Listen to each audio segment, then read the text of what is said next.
हमारा दूसरा टॉपिक है मुख्तलिफ लोग मुख्तलिफ दुनिया, डिफरेंट पीपल डिफरेंट वर्ल्ड। जब दो इंसान शादी के बंधन में बनते हैं तो वो सिर्फ दो अफराद नहीं बल्कि दो मुख्तलिफ दुनियाओं का मिलन होता है। अलग परवरिश, मुख्तलिफ शख्सियतें, सोचने का अलग अंदाज और बातचीत का अपना अपना तरीका। ऐसे में सोच और आदतों का इख्तलाफ होना बिल्कुल नेचुरल चीज़ है। मसला इख्तलाफात का नहीं होता, बल्कि मसला ये है कि हम इन इख्तलाफात को संभालते कैसे। अक्सर शादियों में हम अपने शरीके हयात को बिल्कुल अपना जैसा बनाने की कोशिश में तनाव और तलखी पैदा कर लेते हैं। लेकिन इस्लाम हमें क्या सिखाता है? इस्लाम हमें सिखाता है कि अल्लाह ताला ने इंसानों को मुख्तलिफ बनाया है ताकि वो एक दूसरे की मुकम्मल साख्त बने, ना कि एक दूसरे की नकल यानी कॉपी। इस सेशन में हम दर्ज बुनियादी बातों को समझेंगे।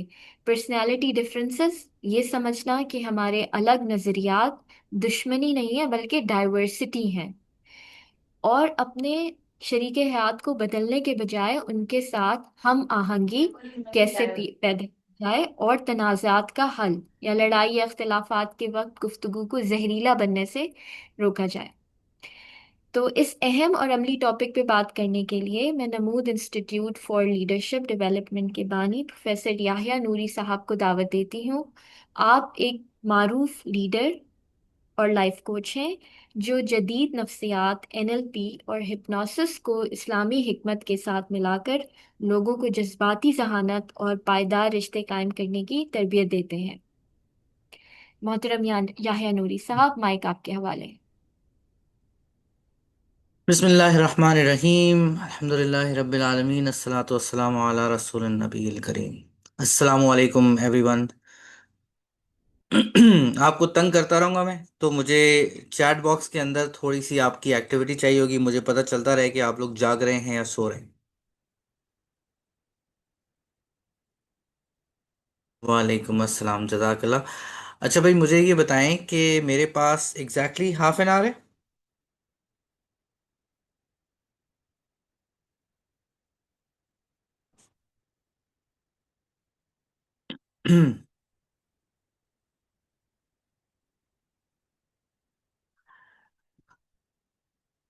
चलें, इसका जवाब आ जाएगा। आई एम अज्यूमिंग कि मेरे पास आधा घंटा है।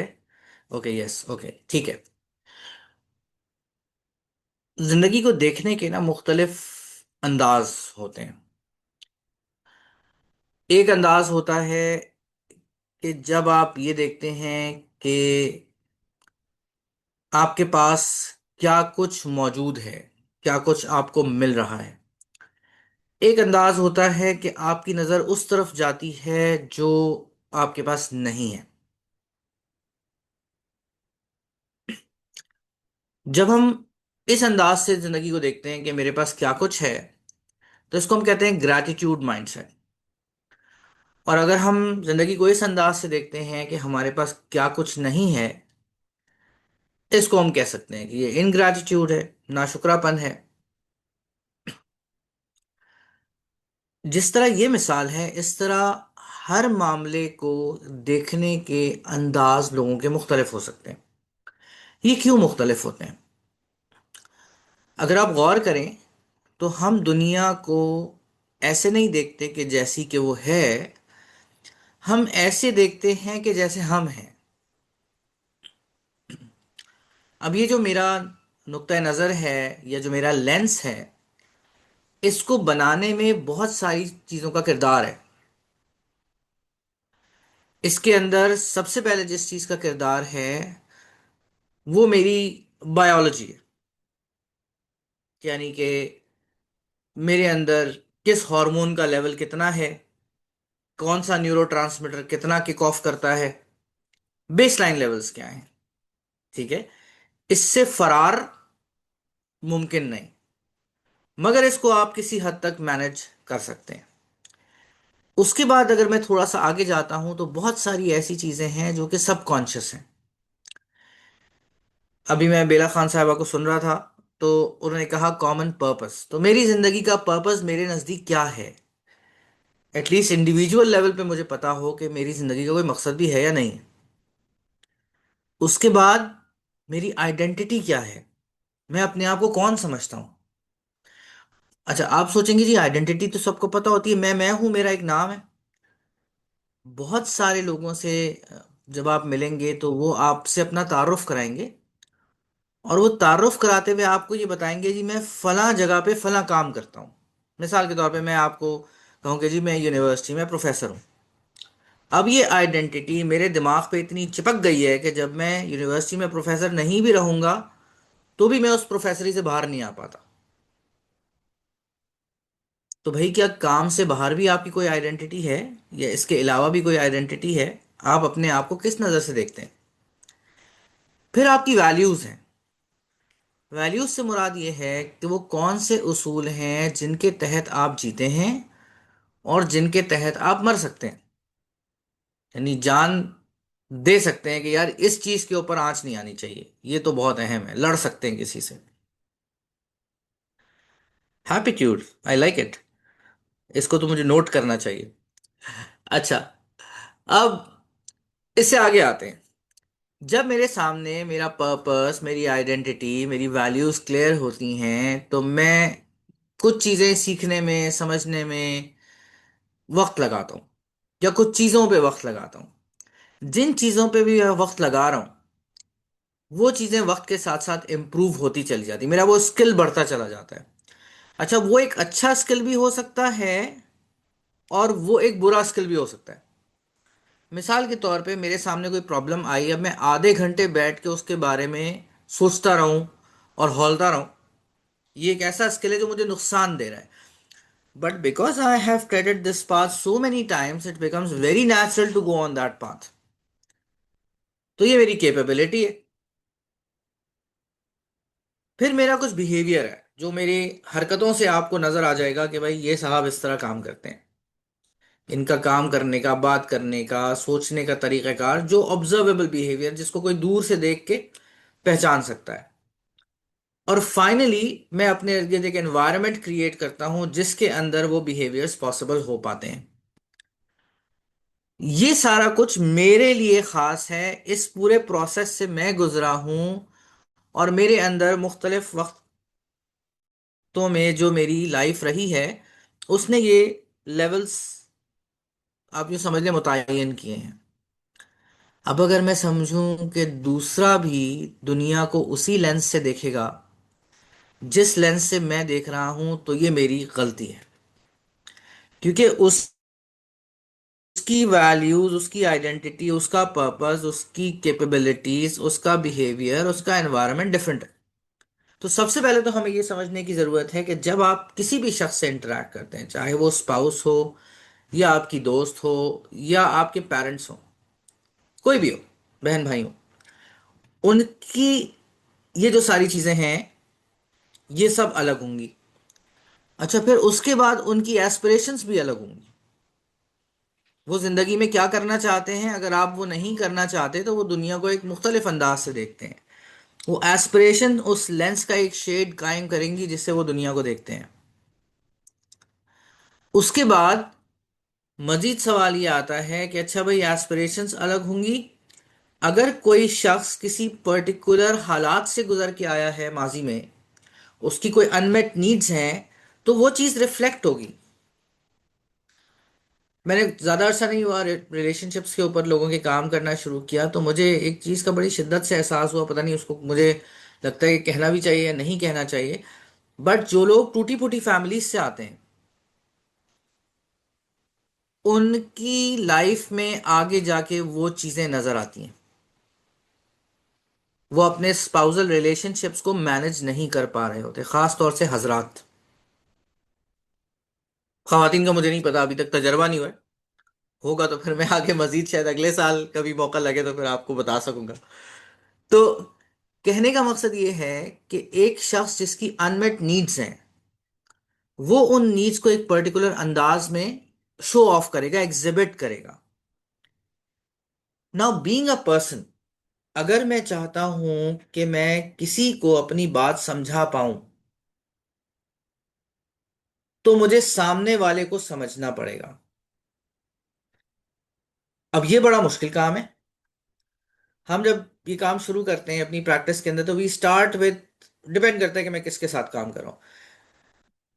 Either we start with personality और माइंडसेट, और अगर सामने वाला थोड़ा दीनी मिजाज रखता है तो मैं उसके साथ बिल्कुल वहां से शुरू करता हूँ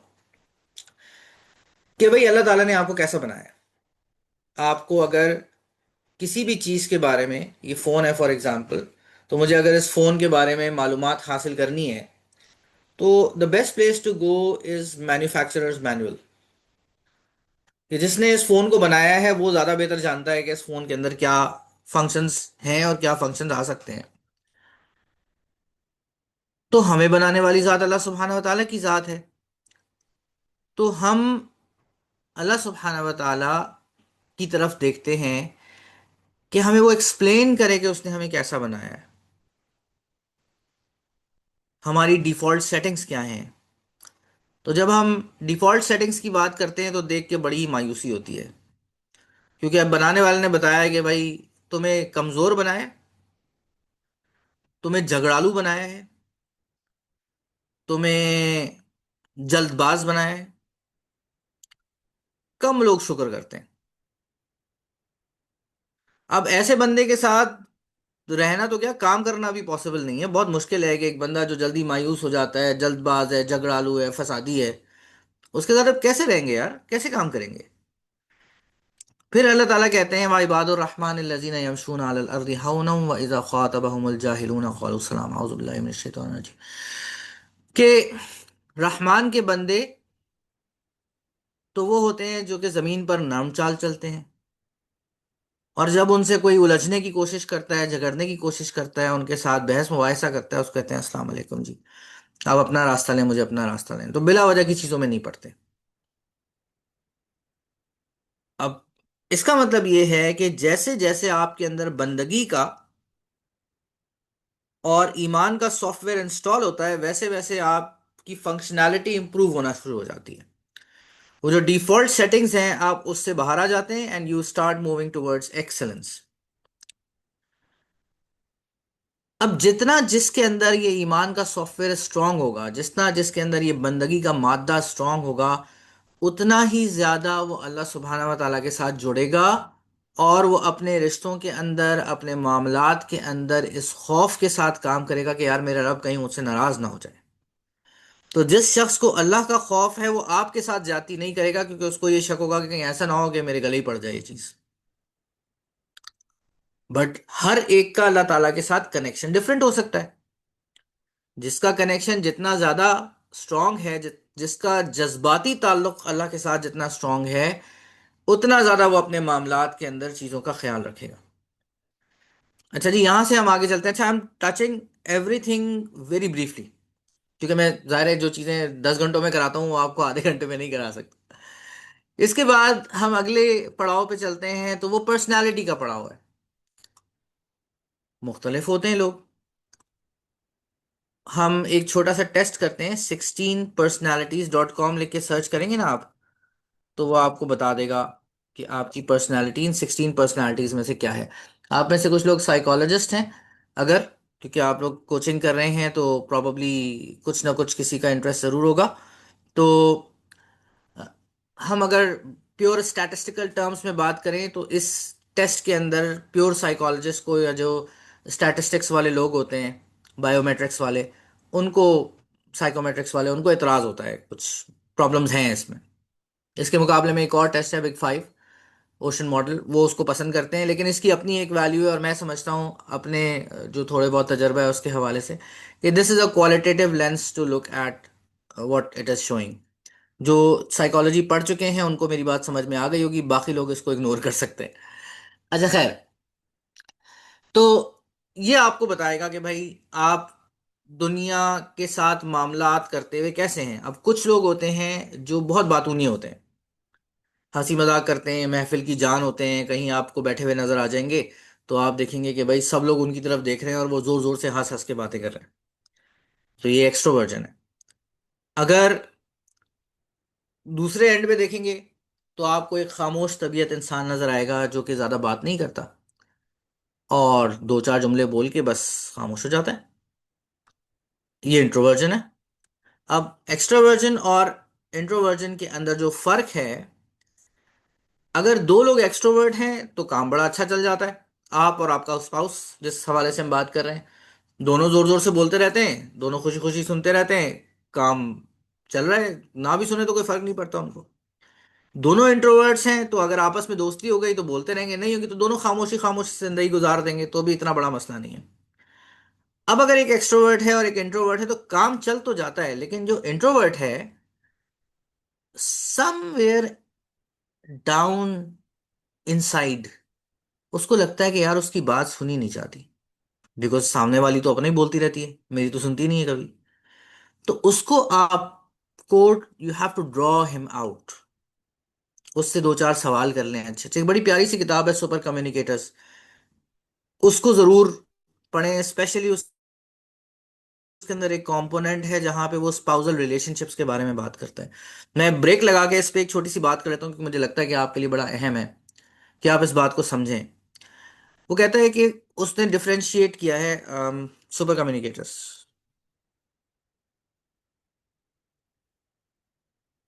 चार्ल्स ड्यूहिग नाम है ऑथर का। उसने इस बात को स्पेसिफाई किया है कि कौन से लोग, कौन से जोड़े एक दूसरे के साथ रह जाते हैं और कौन से जोड़ों के दरमियान अलैदगी हो जाती है। अच्छा, कुछ लोगों के जहन में आएगा यार ये तो वेस्ट के फिगर्स हैं, बट हमारे यहाँ भी अब मोरलेस ऐसे ही हाल होता जा रहा है। तो जो चीज़ एक जगह पे इंसानों के लिए ट्रू है वो दूसरी जगह पे भी इंसानों के लिए किसी ना किसी हद तक तो वैलिड होगी। तो वो कहता है कि वो जोड़े जब वो आपस में लड़ते हैं तो वो पास्ट को ले आते हैं। वो तुम्हारी अम्मी ने 10 साल पहले ये किया था और तुम्हारे अब्बू ने ये कहा था और तुमने जो है 5 साल पहले ये कहा था। इस लड़ाई का कोई एंड नहीं होता। क्योंकि इस लड़ाई का कोई एंड नहीं होता तो ये हमेशा फैलती है।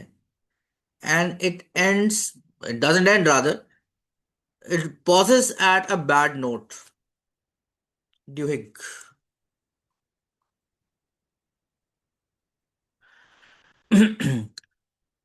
दूसरे लोग वो होते हैं कि अब अगर कोई इख्तलाफ पैदा हो गया है दरमियान में तो they talk about the problem, sort it out and leave it then and there. तो ये जो दूसरे वाले लोग हैं ये रह जाते हैं आपस में एक दूसरे के साथ ताल्लुक में, और पहले वाले जो लोग हैं वो एक दूसरे को छोड़ के चले जाते हैं। ना भी चले जाते हों तो कम से कम उनके दरमियान का आपस का जो ताल्लुक है वो खराब हो जाता है बहुत ज्यादा। वापस आते हैं। तो मैं 16 पर्सनालिटीज वाले टेस्ट की बात कर रहा था। दूसरे लेवल पे जब हम देखते हैं तो हमारे पास एक वो शख्स होता है जो नंबर्स में बात करता है, दूसरा वो शख्स होता है जो कहानियां सुनाता है। अब अगर कहानी सुनाने वाले को आप नंबर्स बताएंगे तो उसका जहन कंफ्यूज होना शुरू हो जाएगा, बिकॉज उसको इतना नंबर्स की आदत नहीं है। और नंबर्स वाले को आप कहानियां सुनाएंगे तो उसको लगेगा कि यार मेरा वक्त जाया हो रहा है। Now you need to understand कि सामने वाला शख्स किस तरह का है। You can ask your questions कि यार ये नॉइजी है या ये क्वाइट है, ये नंबर्स पर्सन है या ये स्टोरी टेलर है। तीसरे नंबर पे जो पैरामीटर है बस इस पर्सनालिटी टेस्ट के अंदर वो ये है कि भाई, is he more process oriented और पीपल ओरिएंटेड। उसको ज्यादा फर्क इससे पड़ता है कि कौन क्या सोचेगा, कौन क्या करेगा, या उसको इससे पड़ता है कि यार काम ठीक होना चाहिए। This works everywhere. अगर आप कहीं काम करती हैं तो आपका बॉस बहुत ज्यादा प्रोसेस ओरिएंटेड हो सकती है या हो सकता है। आप उसको आगे बताएं जी उसके पेट में दर्द हो गया, उसके सर में दर्द हो गया, और उसको अच्छा नहीं लगा, उसको कहेगा यार क्या बातें कर रहे हो तुम। चौथे नंबर पे either they are open to options और they want everything closed and definite. अब जो ओपन टू ऑप्शंस है उसको आपने पाबंद कर दिया कि भाई ये रास्ता है आपने इस पे जाना है, उसको लगेगा यार मुझे बांध दिया है। जो डेफिनेट है उसको आपने 5 ऑप्शंस दे दिए और उसको कोई एंड नहीं बताया, वो भी परेशान हो जाएगा कि यार ये क्या है, बात ही खत्म नहीं हुई। अब सवाल ये है कि आप कहें यार हम क्यों समझे दूसरे को। तो मेरी एक स्टूडेंट है जर्मनी में, उसने मुझसे ये सवाल किया, इसका मतलब है जी मेरी तो कोई पर्सनालिटी ही नहीं है। मैं उसको समझा रहा था, एनएलपी में हम एक बात कहते हैं कि the most flexible person in the system controls the system. तो मैंने से कहा यार तुम्हारा जर्मन बॉस है, तो मुझसे कहा जी मैं तो उर्दू में बात करूंगी, मेरी मर्जी, आपको समझ आया नहीं आया मुझे इससे कोई गर्ज नहीं है, तो क्या होगा, मुझे नौकरी से निकाल देगा। तो मैंने कहा तुम वहां जर्मनी में जर्मन में इसलिए बात करती हो अपने जर्मन बॉस से क्योंकि उसको वो बात समझ आती है ना। So you try to be as expressive as possible in his own language. It's the same way that you change your communication style to the person in front of you. Storyteller है, कहानी सुनाए। Process oriented है, process बताएं। People oriented है, feelings की बात करें। Open to options है, ऑप्शंस बताएं। डेफिनेट रहना चाहता है, क्लोज करें बात को। So this is how you actually understand the person in front of you.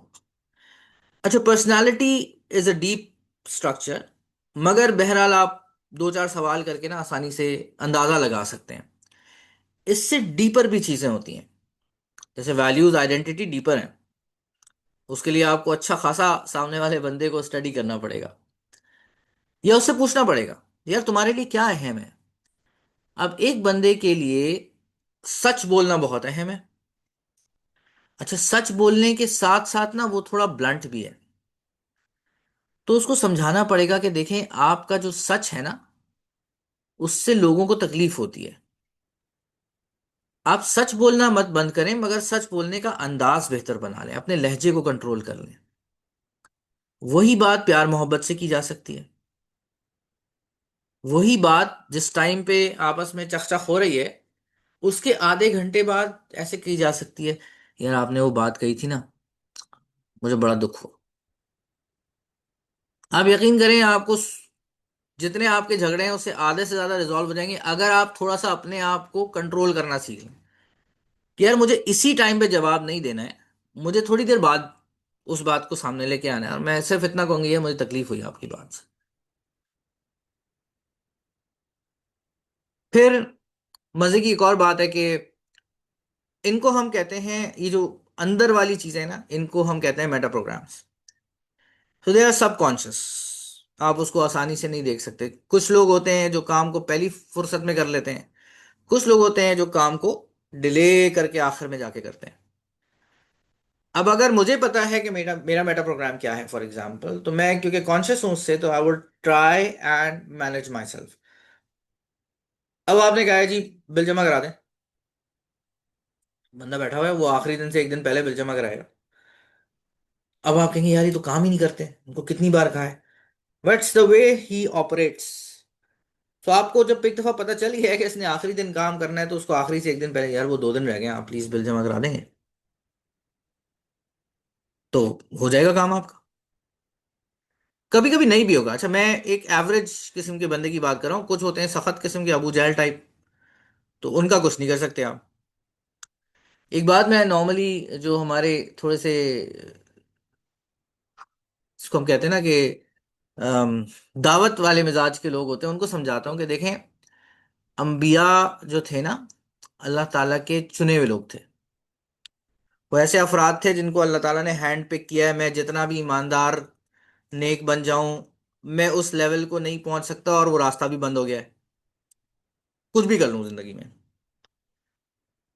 वो अफराद जिनको अल्लाह सुब्हाना व ताला ने हैंड पिक किया, they were excellent at their communication skills. Still not everyone listen to them. क्या उन्होंने 100% लोगों को कन्विंस कर लिया? नहीं किया। तो मैं और आप क्या बेचते हैं भाई? अंबिया के घर में ऐसे अफराद थे जिनको वो कन्विंस नहीं कर सके। हजरत नूह अलैहिस्सलाम अपने बेटे को नहीं बना सके कि भाई कश्ती में बैठ जाओ, उसको तो नजर भी आ रहा था कि सैलाब आ रहा है। इवन नबी अकरम सल्लल्लाहु अलैहि वसल्लम के करीबी रिश्तेदारों में ऐसे कई लोग थे जिन्होंने आप वसल्लम की दावत को कबूल नहीं किया। तो मैं और आप क्या बेचते हैं? हम कैसे किसी को 100% यकीन के साथ सोच सकते हैं कि यार ये कन्विंस हो जाएगा? आप दुआ करें, दुआ में बड़ी ताकत है। अल्लाह ताला ने दुआ को मेरा और आपका हथियार बनाया है। तो अगर हम जोर लगाएंगे, अल्लाह ताला के साथ मांगेंगे जुड़ के सही तरीके से, तो हो सकता है मसला हल हो जाए, हो सकता है ना हो। उस बंदे के दिल में चाहत का होना जरूरी है। A little bit of good in his heart. आप दुआ करते रहेंगे, उसको तकवीत मिलती रहेगी, एक दिन बदल जाएगा। फिर ये जो कम्युनिकेशन स्किल इंप्रूव करना है ना, किसी को आपने कन्विंस करना है, उसका तरीका सीखना भी जरूरी है। अच्छा, हम एक और चीज पढ़ाते हैं, रेपो बिल्डिंग। उसके अंदर हम हमेशा ये कहते हैं कि भाई आपने कॉमन ग्राउंड्स, अभी पीछे भी बात हो रही थी, कॉमन ग्राउंड्स पे बात करनी है। जब आप किसी के साथ अपनी सिमिलैरिटीज को हाईलाइट करते हैं, तो रेपो बिल्ड होती है। जब आप, बिल्कुल जनाब, जब आप किसी के साथ डिफरेंसेस पे बात करते हैं, यार तुम ऐसे करते हो मैं ऐसे करता हूँ, हर वक्त डिफरेंसेस पे बात करेंगे तो रेपो ब्रेक होगी। जब किसी से रेपो ब्रेक हो जाए तो आप उसको चेंज नहीं कर सकते, कन्विंस नहीं कर सकते। चेंज मैनेजमेंट के 4 आर्स होते हैं। पहला जो आर है ना, वो रोल मॉडलिंग है। अदीबा, मैं आपकी बात को थोड़ा सा आखिर में टच करूंगा, मैं अपनी गुफ्तगू मुकम्मल कर लूं। तो पहला जो आर है ना, वो रोल मॉडलिंग है। You be the change you want to see in the world, Gandhi ji ने कहा था भाई ये, कि वो करके तो दिखाओ जो तुम दूसरे को करवाना चाहते हो। मैं खुद नमाज ना पढ़ूं और बच्चों को कहता रहूं यार नमाज पढ़ो नमाज पढ़ो नमाज पढ़ो, मैं खुद झूठ बोलूं, बच्चों से कहूं यार तुम झूठ नहीं बोलो, सच बोला करो। मैं गाड़ी चलाते हुए सीट बेल्ट ना लगाऊं और बच्चों को यार जिंदगी बड़ी कीमती होती है, इसकी हिफाजत करनी चाहिए। मैं रॉन्ग साइड जाऊं और लोगों को बोलूं नहीं, लाइन में खड़ा होना चाहिए, कानून का एहतराम करना चाहिए। सो कहीं पे मैं उनको कुछ दिखा रहा हूं और कह कुछ और रहा हूं, तो वो फॉलो करेंगे जो वो देख रहे हैं। अब आपने कन्विंस करना है किसी को, तो पहले आपको रोल मॉडलिंग करनी पड़ेगी, फिर उससे रिलेशनशिप स्ट्रांग करना पड़ेगा। ऐसा रिलेशनशिप हो कि आप उससे कहें यार ये काम अगर तुम कर लोगे तो बड़ा अच्छा हो जाएगा मुझे लगता है, और वो आपकी बात गौर से सुने।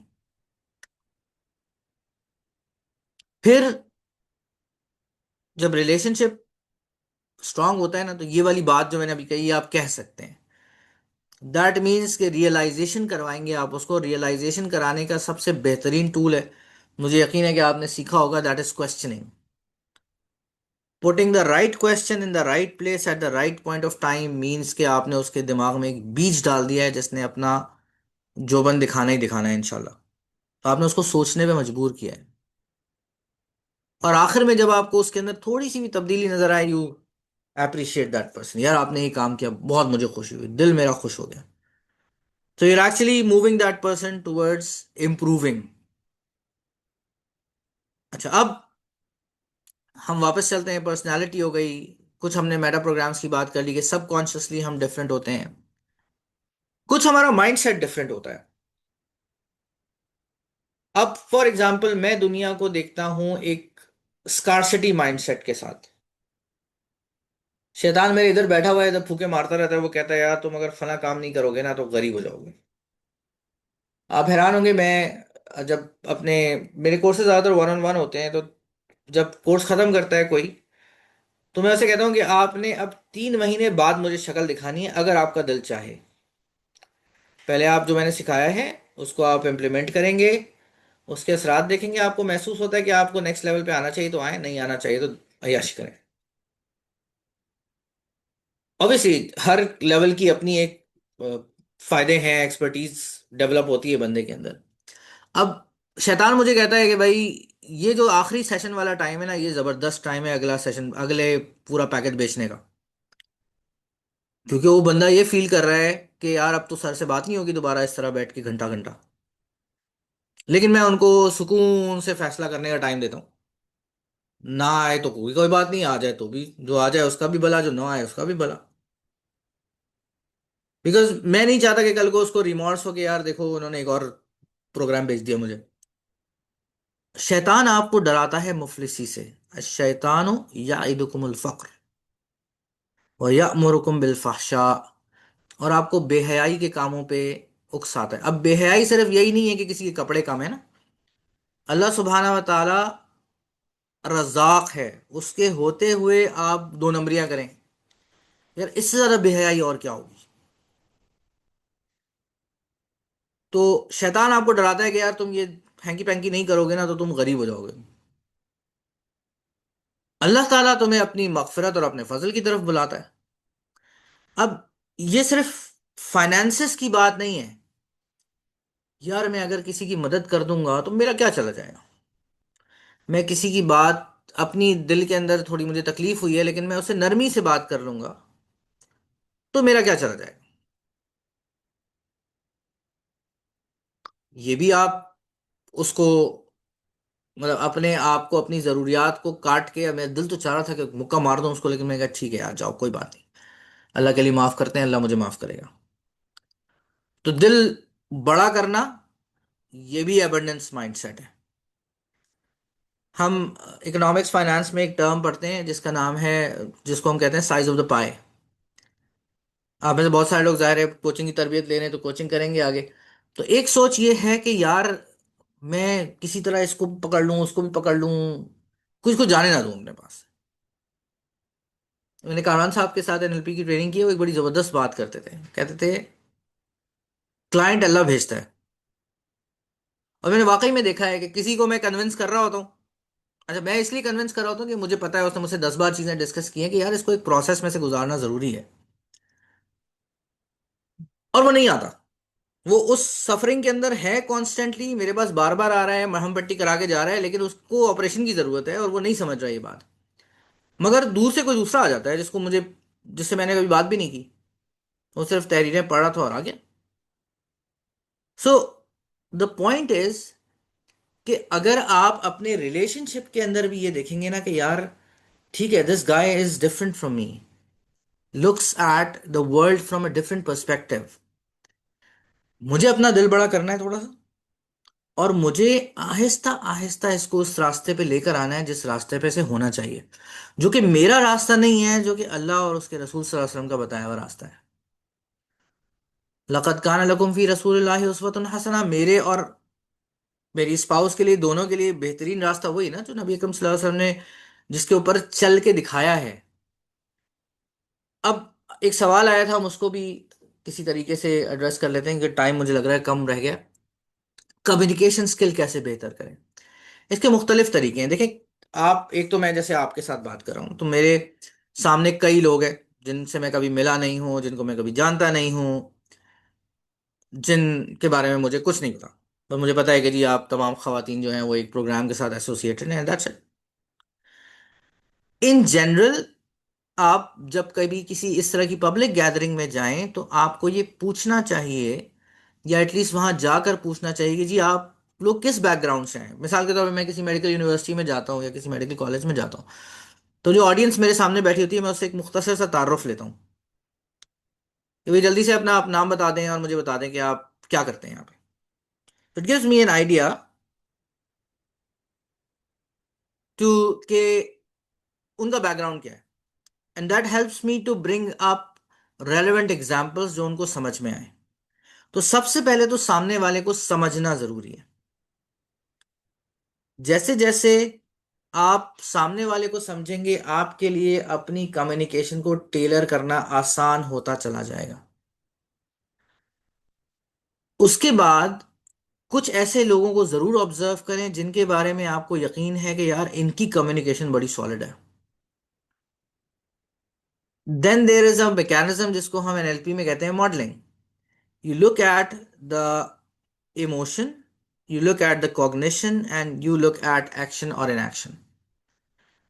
इसकी मिसाल बड़ी मजेदार है। हम बचपन से पढ़ते हैं जी नबी अकरम सल्लल्लाहु अलैहि वसल्लम की जात के ऊपर तहज्जुद फर्ज थी। अब फर्ज बड़ी मुश्किल से अदा होता है भाई, ठीक है, तो आप रात भर तहज्जुद में खड़े रहते थे। लेकिन एक गुफ्तगू है, अम्मा आयशा रजी अल्लाह ताला अन्हा ने नबी अकरम सल्लल्लाहु अलैहि वसल्लम से पूछा, या रसूलल्लाह, अल्लाह ताला ने आपकी तो सारी गलतियां जो हैं उनको माफ कर दिया, कुरान करीम में अल्लाह सुब्हानहू ताला फरमाते हैं ना, तो ये आप क्यों तहज्जुद में खड़े रहते हैं सारी रात, इतनी लंबी लंबी नमाजें पढ़ते हैं? आखिर उम्र में आप सल्लल्लाहु अलैहि वसल्लम बैठ जाया करते थे, उसमें तिलावत करते रहते थे, फिर दोबारा खड़े होते थे, पैरों में वरम आ जाता था। तो अम्मा आयशा ने पूछ लिया उनसे कि भाई आप ही सारी रात नमाज में खड़े रहते हैं, आपके लिए तो कोई प्रॉब्लम ही नहीं है। तो आप सल्लल्लाहु अलैहि वसल्लम ने फरमाया, आयशा क्या मैं अल्लाह का शुक्रगुजार बंदा ना बनूं?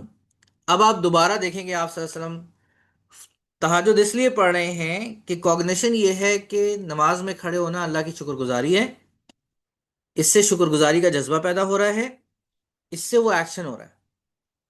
अब आप अगर इबादत करते हुए उसको शुक्रगुजारी के पर्सपेक्टिव से देखेंगे तो आपके लिए इबादत आसान हो जाएगी।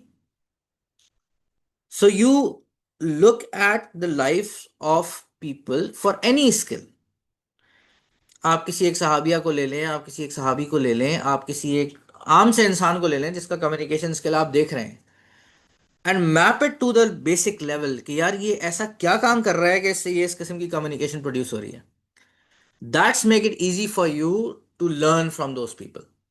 वही चीज आप सीख के उसको थोड़ा सा अपना मसाला लगा के अप्लाई कर देंगे, आपकी कम्युनिकेशन स्किल इंप्रूव होना शुरू हो जाएगी। अब जनाब, अगर जब तक टाइम है उस वक्त तक कोई सवाल ले लेते हैं। एक आखिरी बात करके इस गुफ्तगू को मैं क्लोज करता हूं कि देखें, अगर दुनिया में डिफरेंसेस नहीं होते ना, सारे एक जैसे होते, तो बिल्कुल मजा नहीं आता। ये जो डिफरेंसेस हैं, यही हमें एक दूसरे के साथ कंपैटिबल बनाते हैं। मगर इन डिफरेंसेस को एक्सेप्ट करना, इन डिफरेंसेस के साथ जीना, और जहां पे इन डिफरेंसेस को चेंज किया जा सके, बच्चे भी होते हैं, छोटे होते हैं, वो बड़े हो जाते हैं आहिस्ता आहिस्ता, उनके और आपके दरमियान डिफरेंसेस होते हैं। Look at life from a different perspective. वो एक डिफरेंट दौर के बच्चे हैं, आप एक डिफरेंट दौर के पेरेंट्स हैं। तो इन डिफरेंसेस के साथ चलना, ये समझते हुए कि यार क्योंकि इंसान है तो डिफरेंसेस तो होंगे, क्योंकि अल्लाह ताला ने सबको बिल्कुल एक जैसा नहीं बनाया। वो आपकी जिंदगी को आसान बनाएगा। अच्छा जी, अब सवालात एक दो हैं वो देख लेते हैं। भाई जब मुझे ब्रेक लगवाना हो निखत, मुझे बता दीजिएगा, मैं ब्रेक लगा दूंगा। अगर सामने वाला बात करने को तैयार ही ना हो तो क्या किया जाए? इसके अंदर एक काम आप कर सकते हैं, सवाल। दूसरे कुछ छोटे छोटे से तरीके हैं। एक काम आप ये कर सकते हैं कि आप कभी उसको कोई कहानी सुनाएं, और उस कहानी में डायरेक्टली उससे जिक्र ना करें। एक बड़ी मजे की किताब है, talk to the elephant. Although वो एकेडमिक्स की बुक है, मगर इसका कहना यह है कि सबकॉन्शियस माइंड जो है वो, उसे आप किस तरह बात करें। तो कहानी की सूरत में बात की जा सकती है, लतीफे की सूरत में बात की जा सकती है, पहेली की सूरत में बात की जा सकती है, तस्वीर की सूरत में बात की जा सकती है, मेटाफर्स की सूरत में बात की जा सकती है। कैमरा बंद कर दूं मैं?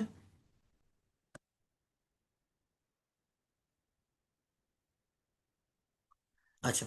और मेरे ख्याल में आप मुझे नहीं कह रही हैं शायद। एनीवे, तो मुख्तलिफ तरीके हैं सबकॉन्शियस से बात करने के। मगर इन दी एंड बात यही आ जाती है कि अगर कोई सुनने के लिए तैयार ही नहीं है तो आपने उसके लिए दुआ करनी है। आपने अपने स्किल को इम्प्रूव बनाना करना है, और उसके बाद फिर अल्लाह पे छोड़ देना है।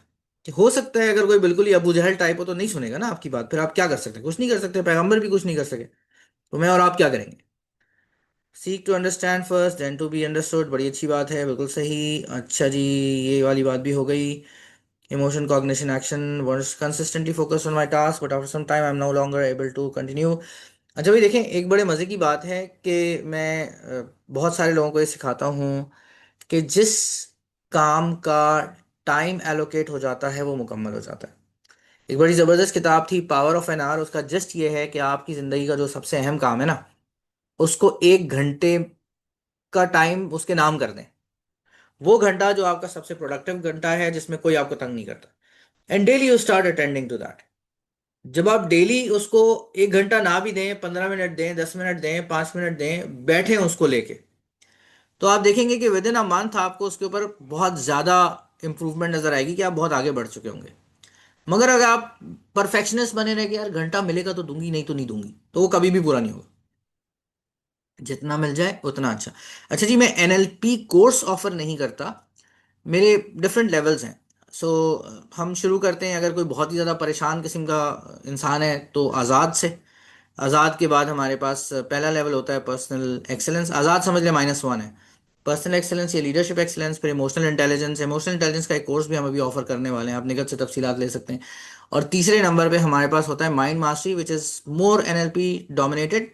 मगर स्टिल मैं एनएलपी नहीं कराता, मगर एनएलपी से रिलेटेड बहुत सारी चीज़ें हैं जो एनएलपी उसके अंदर होती है, तो वो जहाँ जहाँ ज़रूरत पड़ती है वहाँ वहाँ कराते रहते हैं। अच्छा जी, जजाकल्लाह। समुंदर को कूजे में बंद कर दिया, स्विच ऑफ योर कैमरा। ये प्रॉब्ली मेरे साथ नहीं था, वरना शुरू में कह दिया जाता है समन का imposes their thoughts and wants things his way, what to do then? बर्दाश्त।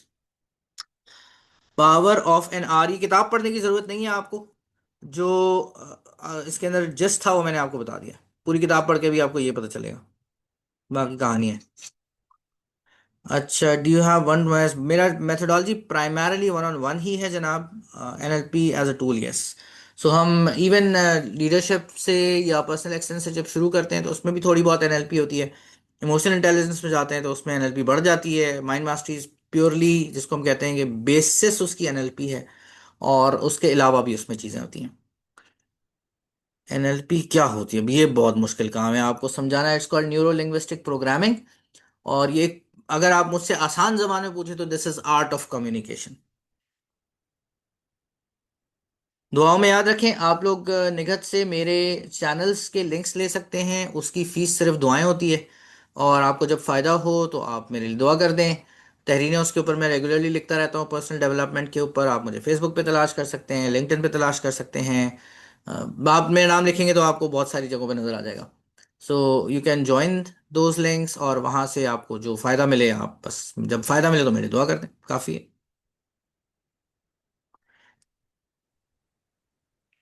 निगत को मैं भेज देता हूँ। कोई और सवाल है जनाब, वरना फिर इजाजत दें। Sir only 3 minutes left. अस्तगफिरुल्लाह।